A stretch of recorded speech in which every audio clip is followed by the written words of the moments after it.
เปิดภาพกันอยู่เฮือนของนี่เด้อมันครับสบายดีสวัสดีพ่อแม่พี่น้อง FC หมดทุกคนทุกคนเนาะมื้อนี้ก็มาเขียนอันลูกเคยแม่นิ้นเนาะมื้อนี้ก็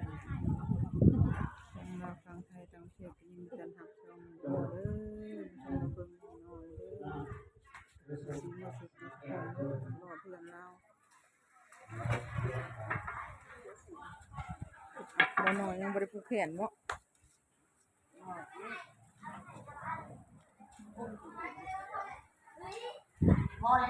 อันนี้ก็ให้ครัวกินข้าวนะพี่น้องเนาะสบายดีแน่ ไปดิ เด้อกินข้าว ข่าวเด้อข่าวทำกันเด้อ กินกับปุ่นเนาะโพนว่าทางนี้กับโพนยกโป้ให้แหละ FC นี่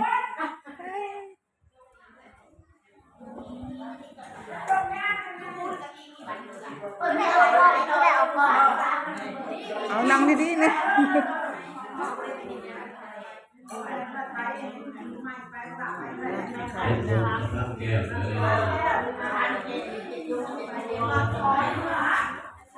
ทางทานก่อนไม่นิ่มนะพี่น้องนี่ก็กำลังกินข้าวข้า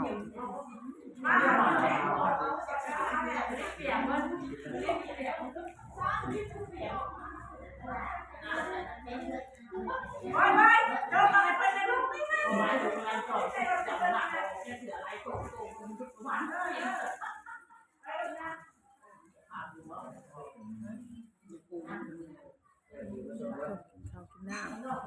พี่น้องมากินข้าวกันอันนี้ก็อ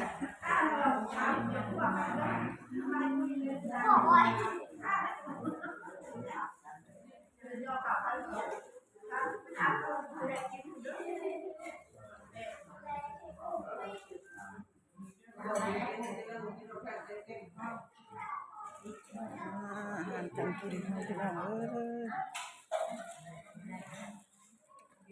ของกินมีหยังเนี่ยเนาะมาเด้อกินข้าวเด้อพี่น้องเดี๋ยวจะไปทานผักข่าวเลื่อนไปนิดนี่แหละโดยแต่ได้ว่าอาหารการกินหลายอยู่กินผักมีเบิร์ดของกินของอย่างหลายก็มีวันเนาะ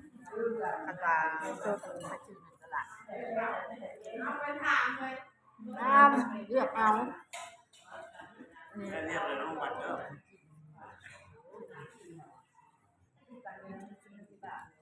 ทางนี้กันเนาะ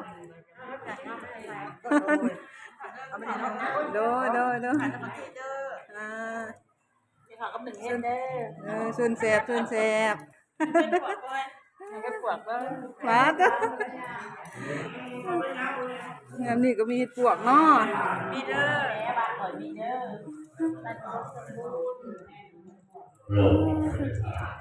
แม่ก็มากันเนาะ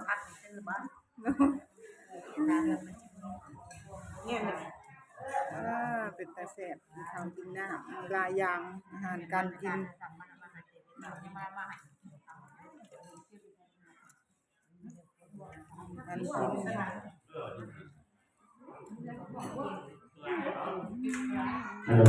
รับยี่เนาะเริ่มต่อยเนาะอีกแล้วตัวนี้ได้200,000 300,000แล้วก็ยอด100,000อีกมาเป็น300,000อีกอาหา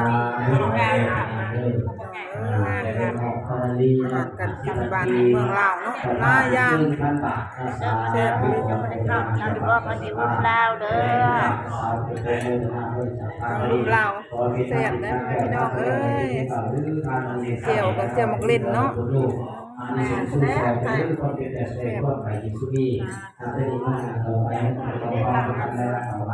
ห้ได้หยังยังบ่มาไล่เนี่ยบ่เอาน้ำปลาช่วยมาให้มาแล้วมาแล้วจ้าจ้าบ่ย่าแล้ว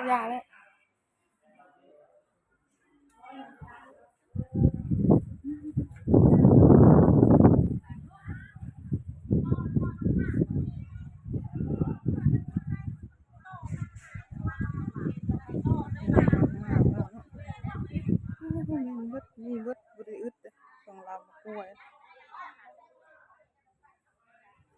แล้วนอก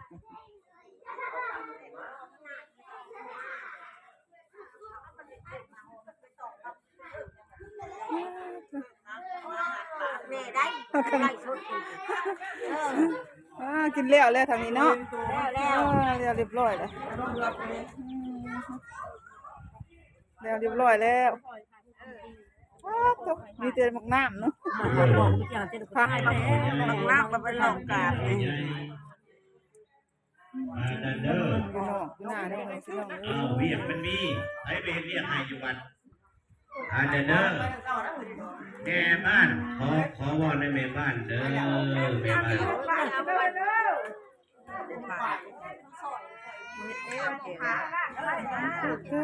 แม่บ้านพากันไปปัดใบไม้ให้เด้อผู้เฒ่าผู้แก่แม่บ้านนี่พากันเว้ากันไปอนามัยไปไม่ให้เนี่ยบ่ค่อยมีเวลาอยู่สิได้ยืมมันน่ะเรื่องตัดหญ้าผู้เฒ่าลงไปตัดหญ้าตัดจูเกี่ยวบุญปีใหม่เนี่ยเกี่ยวบุญปีใหม่เลยมีฮอดบุญปีใหม่เลยที่ได้ก้างเกี่ยมเมียนมันวัดฟ้าอาหามเลยเด้อ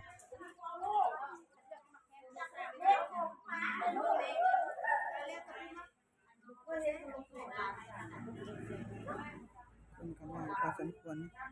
ในการเงินขอจบคลิปเพียงผิดพลาดกันใดขอโทษขออภัยเด้อพี่น้องเนาะสิเนาะทุกคนติดตามเป็นกำลังใจแม่น้องเด้อโอเคบ๊ายบายจบคลิปเพียงนี้ขอคลิปหน้าเนาะ